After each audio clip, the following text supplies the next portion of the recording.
شدت تشنگی most romantic novel episode 1۔ آپ کو ناول اچھا لگا تو پلیز میرے چینل کو سبسکرائب ضرور کریں اور کمنٹ میں ضرور بتائیے گا آپ کو ناول کیسا لگا۔ وہ پریشانی سے اپنی انگلیاں چٹکا رہی تھی، دل زوروں سے دھڑک رہا تھا۔ ہر بار دروازہ کھلنے کی آواز پہ اس کی انگلیاں دروازے کی سمت جاتیں۔ اس کی بہن اس کے ساتھ ہی بیٹھی تھی اور اس کے چہرے سے پریشانی جھلک رہی تھی۔ ویسے وہ ڈری ہوئی لگ رہی تھی اور اس کا ڈرنا بنتا تھا تو وہ خود بھی ڈری ہوئی تھی۔ اس کے چہرے سے خوف واضح ہو رہا تھا، لیکن اس کے علاوہ اس کے پاس کوئی اور دوسرا رستہ نہ تھا، اور جو بھی ہو جائے اسے یہ کرنا ہی تھا۔ عزا، کیا تمہیں پورا یقین ہے تم یہ کرنا چاہتی ہو؟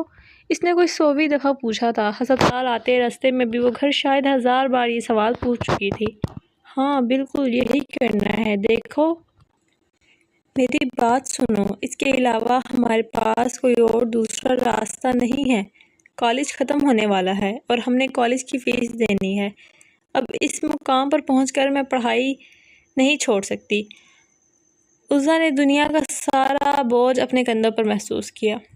ایک سرد آہ بھری۔ وہ صوفیہ کو پریشان نہیں کرنا چاہتی تھی، مگر صوفی اسے مزید نروس کر رہی تھی، جبکہ وہ پہلے ہی سے ہی کافی نروس تھی۔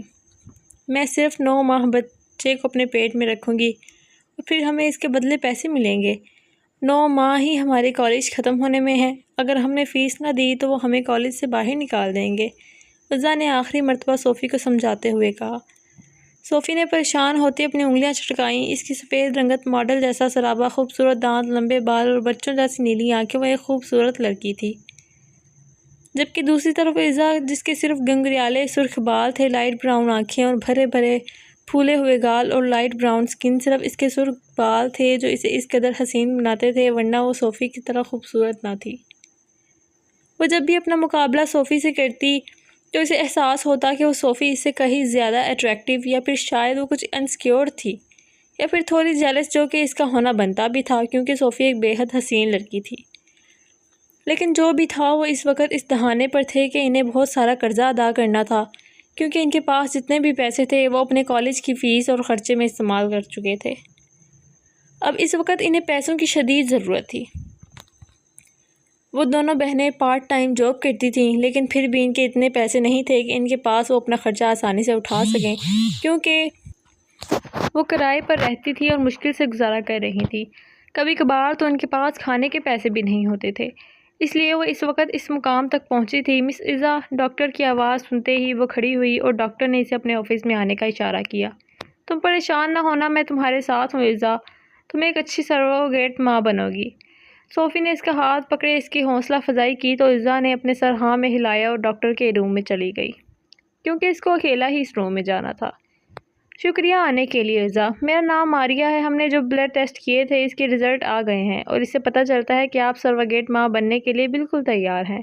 بہت مبارک ہو آپ کو، لیکن اس سے پہلے کچھ ہے جو ہم چاہتے ہیں کہ آپ جانیں۔ اس پروسیس کو شروع ہونے سے پہلے ڈاکٹر نے عزا کی فائل کو چیک کرتے ہوئے کہا، جبکہ عزا اس بات پر خوش تھی کہ اس کی بلڈ ٹیسٹ بالکل کلیئر ہے۔ اور وہ کیا ہے ڈاکٹر؟ اس نے گھبراتے ہوئے پوچھا۔ وہ ہمارے پاس لسٹ ہے کچھ لوگوں کی جنہوں نے آپ کو چنا ہے سروگیٹ ماں کے لیے، لیکن ان میں سے ایک انسان ایسے ہیں جو کہ آپ کو لاکھوں روپے دینے کو تیار ہیں۔ جیسے ہی آپ نے ایک صحت مند بچہ پیدا کیا، آپ کو لاکھوں روپے دینے کو تیار ہوں گے۔ ڈاکٹر کی بات سن کر عزا کو شوق لگا۔ کیا میری رپورٹ واقعی میں اتنی اچھی آئی ہے کہ وہ مجھے بچہ پیدا کرنے کے لیے اتنے لاکھوں روپے دیں گے؟ وہ خوشی سے نم آنکھوں سے مسکراتے ہوئے بولی۔ ہاں بالکل کچھ ایسا ہی سمجھو۔ اس کے علاوہ کچھ اور بھی سوال ہیں جو کہ انہوں نے پوچھے ہیں، اگر آپ کو کوئی ایشو نہ ہو تو میں بتاؤں آپ کو؟ ڈاکٹر ماریا نے پوچھا۔ جی بالکل ڈاکٹر، کیوں نہیں۔ پہلا سوال، آپ کا کوئی بوائے فرینڈ تو نہیں؟ نہیں ڈاکٹر، ایسا کچھ نہیں، اس نے جواب دیا۔ ڈاکٹر بولی، گڈ مسٹر سعد آپ کے بارے میں سب کچھ جاننا چاہتے ہیں، جیسے آپ کی پسند ناپسند، آپ کا ایمرجنسی نمبر، کانٹیکٹ، آپ کہاں جاتی ہیں، آپ کے کالج کی ساری ڈیٹیلز، آپ کے گورنمنٹ ڈاکومنٹس، آپ کے کارڈ وغیرہ۔ ڈاکٹر نے اور بھی بہت سارے سوال اس طرح سے کیے، جس کے جواب دینے کے بعد ڈاکٹر نے اسے فارم دیا جسے اس کو فل کرنا تھا۔ اپنی پکچرز کے ساتھ وہ سب کچھ کلیئر کرنے کے بعد صوفی کے پاس باہر آئی اور سب کچھ صوفی کو بتایا۔ او گاڈ، اتنا کچھ کب آنا ہے پروسیس کے لیے؟ صوفی نے پوچھا۔ اگلی جمعرات کو، اتنی جلدی؟ ہاں، کیونکہ لگتا ہے کہ ہونے والے پیرنٹس جو بھی ہیں جلد از جلد کروانا چاہتے ہیں، اور مجھے لگتا ہے اس لیے وہ مجھے اتنی زیادہ پیسے دینے کو تیار ہیں۔ عزا نے نرمی سے کہا، تو تمہیں لگتا ہے کہ تم اس کے لیے تیار ہو؟ مطلب تمہیں پورا یقین ہے؟ کیونکہ اتنا لمبا پروسیس، مطلب کتنا لمبا ٹائم لگے گا؟ صوفیہ نے دوبارہ سے وہی سوال کرنا شروع کر دیے۔ اس کی بات سن کر عزا نے تقریباً خود کو منا لیا تھا، کیونکہ صوفیہ سے کنفیوز کہہ رہی تھی، میں اب پیچھے نہیں ہٹنے والی صوفی، اس لیے تم پلیز دوبارہ سے ایسے سوال مت پوچھنا، ہمارے پاس اور کوئی راستہ نہیں۔ یہ کہہ کر وہ عزا صوفیہ کو ساتھ لیے گھر واپس آ گئی۔ یہ دونوں تب کافی چھوٹی تھی جب ان کے والدین کا انتقال ہو گیا تھا، کیونکہ یہ پہلے کافی امیر نہ تھے اور کچھ قرضے بعد بھی تھے، اور ان پر جن کو ادا کرنے کے لیے انہیں جاب کرنی پڑی، اور ساتھ اپنی پڑھائی اور ضروریات کو پورا کرنے کے لیے انہیں قدم اٹھانا پڑا۔ اگلے دن عزا ہسپتال گئی اور کچھ دیر انتظار کیا جب ڈاکٹر ماریا نے اسے اپنے روم میں بلایا تاکہ کانٹریکٹ سائن کر سکے۔ اس سے پہلے کہ تم کانٹریکٹ سائن کرو، میں چاہتی ہوں تم ان سے ملو، ڈاکٹر ماریا بولی۔ میں آپ کو اس کے ہونے والے بیبی کے پیرنٹس سے ملوانا چاہتی ہوں، یہ مسٹر سعد، ڈاکٹر نے تعارف کروایا۔ عزا کی آنکھیں جیسے پھٹی کی پھٹی رہ گئیں اپنے سامنے خوبرو شخص کو دیکھ کر۔ عزا نے ایک نظر اس کو دیکھا، 6 فٹ لمبا قد، کلیئر شیو، جل سے سیٹ کیے ہوئے بال، اور اس کے اوشن بلو آئیز، تو اس نے پہلے کبھی عزا نے ایسا خوبرو شخص نہیں دیکھا تھا۔ عزا اس کو دیکھنے میں مصروف تھی، اس نے فوراً اپنی نظروں کا رخ بدلا۔ پہلے سوچ رہی تھی کہ کیا ہوگا، کیسے ہوگا، لیکن اب وہ کافی خوش ہو گئی تھی۔ آپ سے مل کر اچھا لگا، مسٹر سعد نے ہلکی سی مسکراہٹ کے ساتھ عزا کو دیکھ کر اپنی بھاری گمبھیر آواز سے کہا۔ سعد کے دل فریب اور آواز سن کر عزا کو اپنا دل ڈوبتا ہوا محسوس ہوا۔ او گاڈ، میں نے خود کو کس مشکل میں ڈال دیا، اس نے دل ہی دل میں سوچا۔ ہائے، اس نے کانپتے ہوئے اپنا ہاتھ مسٹر سعد کی طرف بڑھایا، اسے لگ رہا تھا جیسے اب اسے کچھ ہو جائے گا۔ میں آپ لوگوں کو کچھ دیر کے لیے اکیلا چھوڑ دیتی ہوں، مجھے امید ہے کہ آپ کچھ چیزوں کو لے کر آپس میں ڈسکس کرنا چاہیں گے۔ ڈاکٹر ماری کہتے ہی روم سے باہر چلی گئی۔ آئی ایم سوری اس طرح وقت سے پہلے بلانے کے لیے، میں جانتا ہوں کہ آپ 2 ہفتے بعد کا کہا گیا تھا، لیکن میں چاہتا ہوں کہ جلد از جلد ہو جائے سب کچھ۔ نہیں، کوئی بات نہیں، کوئی مسئلہ نہیں، لیکن آپ کی بھی کئی وجوہات ہوں گی نا۔ سمجھنے کے لیے بہت شکریہ مس عزا، اس نے اپنے بالوں کو پیچھے کرتے ہوئے کہا، اور عزا کی آنکھیں تو بس اس کا دیدار کیے جا رہی تھیں۔ اس کی آواز اس کو اتنی پیاری لگ رہی تھی کہ اس کا دل چاہ رہا تھا وہ سارا دن اس کی آواز سنتی رہے۔ اس نے ایک نظر سامنے کھڑے شخص کے سراپے کو دیکھا، اس نے نوٹ کیا وہ بہت زیادہ حسین تھا اور کافی الگ سا لگتا تھا۔ وہ کچھ بولنے ہی لگی تھی کہ اسی وقت مسٹر سعد کا ہو بہو شخص کمرے کا دروازہ کھولتے کمرے میں داخل ہوا۔ تمہیں حیران ہونے سے اندازہ ہو رہا ہے کہ تمہیں بالکل بھی اندازہ نہیں کہ ہم دونوں کون ہیں۔ اس نے اندر داخل ہونے والے شخص کو حیران کن نظروں سے دیکھا۔ اس کو یوں ہکا بکا دیکھ کر کمرے میں داخل ہونے والے شخص نے کہا، جی، وہ جیسے بولتے ہوئے رکی۔ جی، میں ہوں سعد، یعنی مسٹر سعد، اس بچے کا ہونے والا ڈیڈ میں ہوں۔ پہلے سے موجود کمرے میں مسٹر سعد نے بولا، اور میں ہوں ہادی، بہت خوشی ہوئی آپ سے مل کر۔ عزا نے نوٹ کیا ہادی سے سر سے لے کر پاؤں تک غور سے دیکھ رہا تھا۔ وہ جلدی سے چیئر پر بیٹھ گئی کیونکہ نہیں چاہتی تھی کہ وہ ان کی باتیں سن کر بے ہوش ہو جائے۔ وہ دونوں بھائی جڑواں تھے، لیکن وہ جو بھی تھا وہ دونوں بہت حسین تھے۔ دراصل مجھے صرف نام بتایا تھا، مجھے نہیں بتائی گئی تھی مزید تفصیل، اور نہ ہی مجھے بتایا تھا اس بارے میں، اس نے ایمانداری سے کہا، کیونکہ اسے واقعی نہیں پتا۔ جیسے کہ تمہیں ہم دونوں کے نام پتہ چل گئے ہیں، تو اب تمہیں کچھ اندازہ ہے کہ ہم کون ہیں؟ ہادی نے سوال پوچھا۔ اس نے فوراً سے اندازہ لگایا کہ ہادی گسیلا، کچھ اکرو اور رعب جمانے والا تھا، جبکہ اس کا دوسرا بھائی سعد وہ کافی کائنڈ اور سویٹ سا تھا۔ اس کو لگا جیسے پھر سے اس کا انٹرویو ہونے والا ہے۔ اس نے اپنا ہونٹ کا کونا دانتوں میں دبایا، اسے اس وقت ایسے لگ رہا تھا وہ ایک چھوٹی سی بچی ہے اور اس کے سامنے 2 بڑے طاقتور مرد اسے دیکھ رہے ہیں۔ کچھ مجھے پتہ ہونا چاہیے، میں معافی چاہتی ہوں، لیکن مجھے کوئی اندازہ نہیں کہ آپ دونوں کون ہیں۔ اس کا دل چاہا کہ وہ وہاں سے بھاگ جائے اور روئے۔ دونوں بھائی نے ایک نظر اس کو دیکھا اور پھر ایک دوسرے کو ایسا لگا جیسے وہ یہ کہہ رہی ہو، آپ دونوں ہیں کون؟ میں ڈاکٹر ماریا سے آج کہنے والی تھی تاکہ مجھے آپ لوگوں کے بارے میں بتائے۔ تو مطلب تمہیں بالکل نہیں پتا کہ ہم دونوں کے بارے میں، ہم دونوں کون ہیں؟ یہ تو انسلٹ کرنے والی بات ہے ہماری، سعد نے کرسی پر بیٹھتے ہوئے کہا۔ او گاڈ، کیا؟ لیکن آپ ایسا کیوں کہہ رہے ہیں؟ آپ کسی غلط کام میں ملوث ہیں، کسی غیر قانونی کام میں؟ عزا نے حیران ہو کر پوچھا۔ اس کی بات سن کر دونوں مسکرائے جیسے کوئی مذاق تھا۔ اس نے فوراً کمرے سے جانے کا فیصلہ کیا اور اٹھ کر جانے لگی۔ ہادی کی آواز پر رک گئی۔ کبھی تم نے ایسٹیج کمپنی کا نام سنا ہے؟ سعد نے سوال کیا۔ ہاں لیکن کیوں؟ اور پھر عزا کو سب کچھ سمجھ آنے لگی۔ عزا اس وقت دنیا کے 2 امیر ترین کامیاب مردوں کے سامنے کھڑی تھی۔ کیا آپ دونوں ہی اس کمپنی کے مالک ہیں؟ اس نے حیرت سے منہ پر ہاتھ رکھے پوچھا۔ جی ہاں، وہ ہم دونوں ہی ہیں، ہادی نے طنزیہ مسکراہٹ کے ساتھ اس کے چہرے کو تکتے ہوئے کہا، اور شاید اسے عزا کا یہ ری ایکشن دیکھ کر اچھا لگا۔ میں یہ کہنا چاہتا ہوں کہ کافی انسلٹ ہے کہ تمہیں بالکل اندازہ نہیں کہ ہم کون ہیں، ہادی نے کہا، لیکن ان دونوں کو ایک سروگیٹ کی ضرورت کیوں پڑی، وہ جبکہ وہ امیر ترین، خوبصورت، حسین اور سنگل تھے؟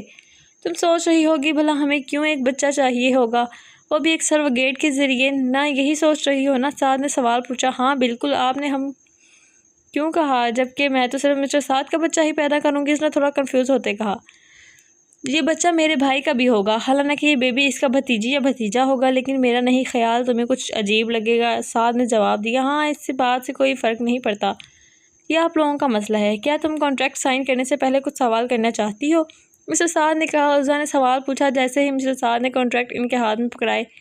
میں ہی کیوں مسٹر سعد؟ جواب دیا، کیونکہ تم میں ساری خوبیاں ہیں جو ہمیں چاہیے، تم خوبصورت ہو، تمہارا ریکارڈ صاف ہے، سوچ ٹھیک ہے، کیئرنگ ہو، رحم دل ہو، فزیکلی فٹ ہو اور ہیلدی ہو، تمہارے بال ایک پلس پوائنٹ ہیں، بس یہی سب جو ہمیں چاہیے، اس لیے چنا تمہیں۔ اس کی باتیں سنتے عزا کی گال بلش کر رہے تھے۔ اس نے کہا، میں خوبصورت ہوں، یہ بات سن کے اسے واقعی خوشی ہوئی تھی۔ اوکے، لیکن آپ کو کیا ضرورت ہے ایک سروگیٹ کی؟ کانٹریکٹ پڑھتے ہوئے اس نے پوچھا۔ میرا مطلب آپ دونوں کو، اگر تمہیں برا نہ لگے تو یہ بات ہم ابھی خفیہ رکھنا چاہتے ہیں، سعد نے کچھ سختی سے کہا۔ عزا نے اس بات میں سر ہلایا۔ میری روٹین، پسندیدہ جگہ وغیرہ جاننے کی وجہ، اس لیے اگر کبھی تم غائب ہو گئی تو، اور تم اس کانٹریکٹ کے بارے میں کسی کو نہیں بتا سکتی، لیکن میں اپنی بہن سے جھوٹ نہیں بول سکتی۔ کیا تمہاری بہن قابل بھروسہ ہے؟ جی ہاں، سر کے پوچھنے پر عزا نے ہاں میں سر ہلایا۔ ٹھیک ہے، پھر تم اپنی بہن کو بتا سکتی ہو، لیکن اگر میڈیا تک یہ بات پہنچی تو میں دیے ہوئے سارے پیسے ختم، اور جتنے تم نے لیے ہوں گے وہ ہمیں سود سمیت واپس کرنے ہوں گے، سر نے کہا، اور یہ بھی لکھا ہوا ہے مجھے پریگننٹ ہوتے ہی 20 لاکھ ملیں گے اور باقی کے بچہ پیدا ہونے کے بعد۔ مجھے یہی چاہیے کیونکہ کالج کی فیس و ضروریات پوری کرنے کے لیے کافی ہیں۔ وہ خود سے ہی بربرائی اور بس جلدی میں کانٹریکٹ پڑھتے ہوئے بولی۔ تمہیں یقین ہے کہ کوئی جلدی نہیں ہے؟ تمہارے پاس پورا دن ہے سوچنے کے لیے، سر نے کہا۔ نہیں، میں تیار ہوں سائن کرنے کے لیے، اس نے کانپتے ہاتھوں سے سائن کیا۔ جب صوفی کو پتہ چلا کہ ہونے والے بچے کا باپ کون ہے تو اس کا حیرت سے منہ کھلا کا کھلا رہ گیا۔ اسے یقین نہ آیا۔ عزا نے آخرکار صوفی کو اپنے موبائل میں سعد کا نمبر اسے دکھایا تاکہ اسے یقین دلا سکے۔ اتنا سب کچھ جاننے کے باوجود صوفی حیرت میں تھی۔ مجھے سمجھ نہیں آ رہا، یقین نہ کرنے والی کون سی بات ہے اس میں؟ انہیں تو اور بھی کئی لڑکیاں مل جاتی، پر تم ہی کیوں؟ صوفیہ نے تشویش کا اظہار کیا۔ انہوں نے کہا ہے کہ وہ ابھی اس بات کو خفیہ رکھنا چاہتے ہیں، عزا نے بیزاری سے کہا۔ ویسے تو مجھے ابھی تمہاری بات پر یقین نہیں آ رہا، لیکن پھر بھی میں جاننا چاہتی ہوں کہ وہ دیکھنے میں کیسا ہے، صوفی نے خوشگواری سے پوچھا۔ مسٹر سعد اس بچے کے ہونے والے ڈیڈ ہیں، ان کے ہاتھ پر ٹیٹو بھی ہے، جبکہ دوسرے دونوں بے حد حسین، ہینڈسم ہیں۔ ہادی کافی سنجیدہ مزاج کی انسان ہے۔ اگلے دن عزا ہاسپٹل میں موجود تھی۔ ماریہ نے پوچھا، آپ ٹھیک تو ہیں نا؟ عزا نے جواب دیا، میں تھوڑا ڈر رہی ہوں لیکن میں ٹھیک ہوں۔ عزا کی بات سنتے ساتھ وہ ماریہ ساتھ دونوں مسکرائے۔ کوئی سوال پوچھنا چاہتی ہیں آپ؟ ڈاکٹر ماریہ نے کہا ہوگا اگر میں پریگننٹ نہ ہوئی تو، اس نے ان دونوں کی طرف دیکھتے ہوئے کہا۔ دیکھیں، یہ تو ڈیپینڈ کرتا ہے کہ کیا وجوہات ہو سکتی ہیں، اور ویسے بھی اگر ایسا ہوا تو مسٹر سعد ہی فیصلہ کریں گے کہ دوبارہ ٹرائی کرنا ہے یا نہیں۔ ڈاکٹر کی بات سنتے اس نے ہاں میں سر ہلایا۔ یہ لسٹ ہے، آپ نے کیا کرنا ہے کیا نہیں؟ اس نے ایک پیپر عزا کے ہاتھ میں دیا، اور اب دونوں بات کریں، میں چلتی ہوں، ڈاکٹر ماریہ نے کہا اور روم سے چلی گئی۔ میں تمہیں ڈراپ کر دوں؟ سعد نے عزا کی طرف دیکھتے ہوئے کہا۔ نو نو تھینک یو۔ ایک ٹوٹے پھوٹے اپارٹمنٹ میں رہتی ہے، وہ نہیں چاہتی تھی کہ سعد کو پتہ چلے وہ کیسے عزا نے فارم پر جھوٹ لکھا تھا کہ کس جگہ پر رہتی ہے۔ اس کے انکار پر سعد نے اسے کچھ حیرت سے دیکھا۔ چلیں ٹھیک ہے، پھر منڈے کو ملاقات ہوگی۔ اس نے سوچا اگر میں ان سے جھوٹ بولا ہے کہ میں کہاں رہتی ہوں تو میرا کیا ہوگا؟ سچ سچ بتاؤ عزا، کل تم کالج کیوں نہیں آئی تھی؟ بتاؤ مجھے۔ دیکھو میں نے بتایا نا کہ میں بیمار تھی، اس وجہ سے کالج نہیں آئی۔ مجھ سے چھپا رہی ہو کچھ؟ اب جلدی سے بتا دو، بیمار ہوتی تو تب بھی تم کالج ضرور آتی ہو۔ دیکھو مجھ سے مت چھپاؤ، بتا دو مجھے۔ اوہو عابد، میں سچ کہہ رہی ہوں، ایسی کوئی بات نہیں، ٹھیک ہے نا؟ کچھ ہوتا تو میں تمہیں بتا دیتی۔ وہ اسے کچھ نہیں بتا سکتی تھی، وہ اس کا بیسٹ فرینڈ تھا، لیکن پھٹا اسپیکر تھا، اس کی پیٹ میں کوئی بات نہیں رہتی تھی۔ یہ بات عزا کے لیے نقصان کا باعث بن سکتی تھی، اس لیے اس نے چھپایا۔ سب سن لو، اگر مجھے کسی اور سے پتہ چلا تم نے مجھ سے جھوٹ بولا ہے تو یقین کرو مجھ سے برا کوئی نہیں ہوگا۔ لیکن کیوں نہیں جاؤ گی؟ ہمیشہ منع کر دیتی ہو یار، ایک دفعہ تو پارٹی میں چلو، بہت مزہ آئے گا۔ وہ منہ بناتے ہوئے بولا۔ عزا کو کانٹریکٹ میں لکھی ہوئی بات یاد آئی کہ کسی بھی پارٹی وغیرہ میں وہ نہیں جائے گی، اس لیے وہ منع کر گئی۔ ہادی نے سعد کو کھویا ہوا دیکھا تو بولا، کہیں اس لڑکی کی معصومیت اور خوبصورتی نے تم پر جادو تو نہیں کر دیا؟ سعد بولا، نہیں ایسی بات نہیں۔ ٹھیک ہے پھر ہمیں اس چیز پر توجہ دینی چاہیے، آج دوپہر کو 3 بجے فریحہ کی اپائنٹمنٹ ہے۔ سعد نے فریحہ کو یاد کراتے ہوئے سر بھری۔ سعد کا فون بجا۔ سعد نے فون اٹھایا تو ڈاکٹر ماریہ کی کال تھی۔ اس میں اسے ٹائم کال کرنے کے لیے معافی چاہتی ہوں، عزا کا فون نہیں لگ رہا۔ جو ایڈریس لکھا ہوا ہے میں نے وہاں پر پتہ کروایا ہے، وہ ایڈریس بھی غلط ہے۔ ہمسایوں نے بتایا وہ تو یہاں پہ رہتے ہی نہیں۔ ٹھیک ہے ڈاکٹر ماریہ، میں دیکھ لیتا ہوں۔ سعد نے فون رکھا اور ہادی بولا، تمہاری لٹل ون بہت زیادہ چالاک لڑکی ہے۔ ہادی نے طنزیہ کہا۔ میں نے اسے اپنے اسسٹنٹ کو بلایا، مجھے اس کالج میں پڑھنے والی اس لڑکی کی پوری ڈیٹیل چاہیے، انفارمیشن مل جائے تو فوراً میرے پاس بھیج دیں۔ جی ٹھیک ہے۔ وہ سر ہلاتا آفس میں چلا گیا۔ سعد اور ہادی نے کمرے میں داخل ہوتے ہی فریحہ سے پوچھا، تم کیسا محسوس کر رہی ہو؟ فریحہ نے کانپتے ہوئے اٹھ کر بیٹھنے لگی تھی۔ ڈاکٹر ماریہ کیسی ہیں یہ؟ فریحہ، سب ٹھیک ہے نا؟ باقی یہ کہ ایک حقیقت ہے کہ افسوس ہم اسے بدل نہیں سکتے۔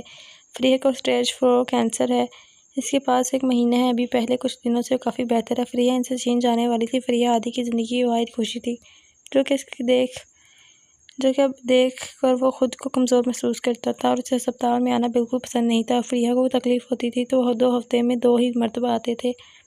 دروازہ نوک ہوا۔ جیسے ہی عزا نے دروازہ کھولا تو اپنے سامنے سعد اور ہادی کو دیکھ کر حیران رہ گئی۔ عزا کو حیران ہوتا دیکھ سعد بولا، لٹل ون تمہیں کیا لگا اگر تم غلط ایڈریس لکھو گی تو ہمیں پتہ نہیں چلے گا؟ وہ اندر داخل ہوتے ہوئے بولا تو اس کو کافی شرمندگی ہوئی۔ وہ کمرے میں داخل ہوئے تو سامنے ہی صوفیہ کو دیکھا۔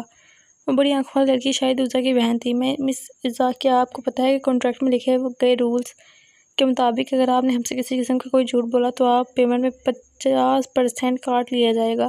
عزا ہادی کی بات سن کر حیرانگی سے بولی، واٹ؟ نہیں آپ ایسا مت کرنا، مجھے پیسوں کی ضرورت ہے۔ سعد بولا، لٹل ون پتہ ہے مجھے تمہیں ضرورت ہے، اس لیے بول رہے ہیں، اگر اور کچھ جھوٹ بولا ہے تو ہمیں اسی وقت بتا دو، بعد میں پتہ چلا تو اچھا نہیں ہوگا۔ اسے نوٹ کیا۔ سعد نے اسے لٹل ون کا نام دیا تھا۔ اسے خوشگوار حیرت ہوئی۔ نہیں اور کوئی جھوٹ نہیں بولا۔ ناول کنٹینیو ہے۔ اگر آپ کو ناول اچھا لگا تو کمنٹ ضرور کیجیے گا اور سبسکرائب ضرور کرتے جائیے گا۔ اللہ حافظ۔